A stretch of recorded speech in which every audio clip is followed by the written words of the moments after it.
Pakar psikologi forensik ungkap 2 kejanggalan dalam kasus Vina Cirebon.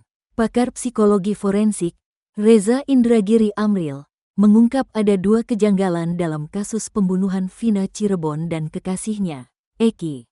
Reza pun tak menampik jika kesan miscarriage of justice dalam kasus pembunuhan Vina Cirebon itu ada. Diketahui, kasus dugaan pembunuhan pasangan asal Cirebon, Vina, 16, dan Muhammad Rizky Rudiana alias Eki, 16, masih menjadi perbincangan publik. Terlebih baru-baru ini tim kuasa hukum 8 tersangka buka suara dan membeberkan sejumlah kejanggalan. Mereka menilai banyak kejanggalan terutama tuntutan terhadap terdakwa dengan fakta dalam persidangan. Benarkah telah terjadi miscarriage of justice dalam kasus kematian Vina? Miscarriage of justice adalah suatu kondisi hukum di mana seseorang yang tidak bersalah diproses atau bahkan dihukum pidana padahal ia tidak bersalah atau tidak ada tindak pidana yang dilakukan namun proses penegakan hukum telah mengarahkan pada dirinya sebagai pelaku kejahatan. Pakar psikologi forensik, Reza Indragiri Amril tidak menampik bahwa kesan miscarriage of justice dalam kasus pembunuhan Vina itu ada. Dirinya pun menyarankan agar kasus tersebut kembali ke titik nol, di mana ia pun mempertanyakan benarkah ada pembunuhan, dan benarkah terjadi ruda paksa. Kesan miscarriage of justice itu ada, bukan hanya police misconduct, tapi miscarriage of justice. Artinya, seluruh lembaga peradilan pidana perlu buka kembali berkas kerja mereka pada kasus ini, kata Reza dikutip dalam sebuah podcast, Senin, tanggal 20 Mei tahun 2024.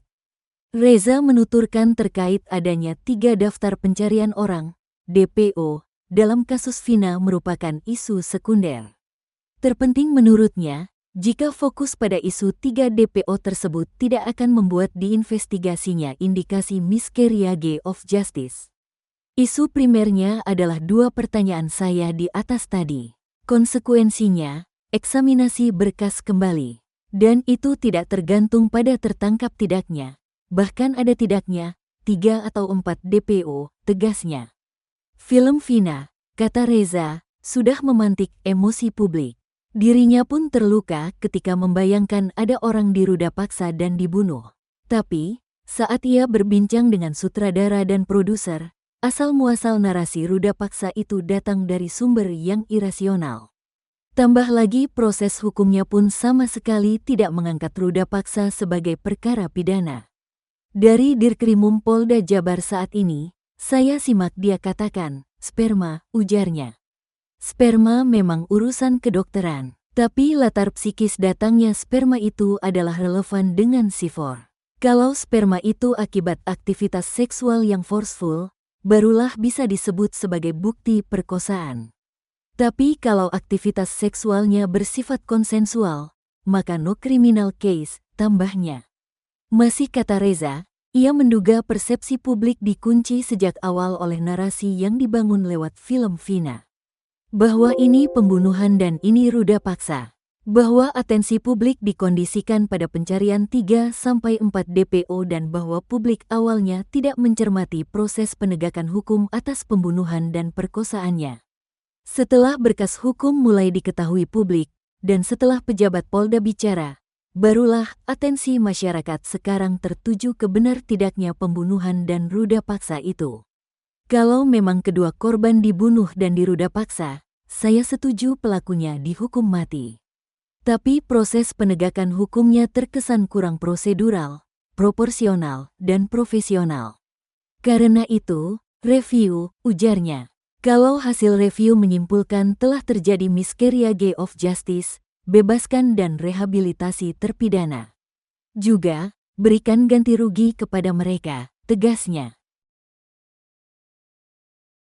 Sudirman terpidana kasus pembunuhan Vina di Cirebon, Jawa Barat 8 tahun silam disebut punya keterbelakangan mental. Sudirman merupakan salah satu pelaku yang divonis penjara seumur hidup. Ia disebut ikut memukuli Eki dan melecehkan Vina. Dikutip dari tribunnews.com, kuasa Sudirman Titin Prilianti mengatakan Sudirman adalah seorang yang memiliki keterbelakangan mental. Bahkan sang pengacara mengaku mengalami kesulitan saat mengajak Sudirman berbicara.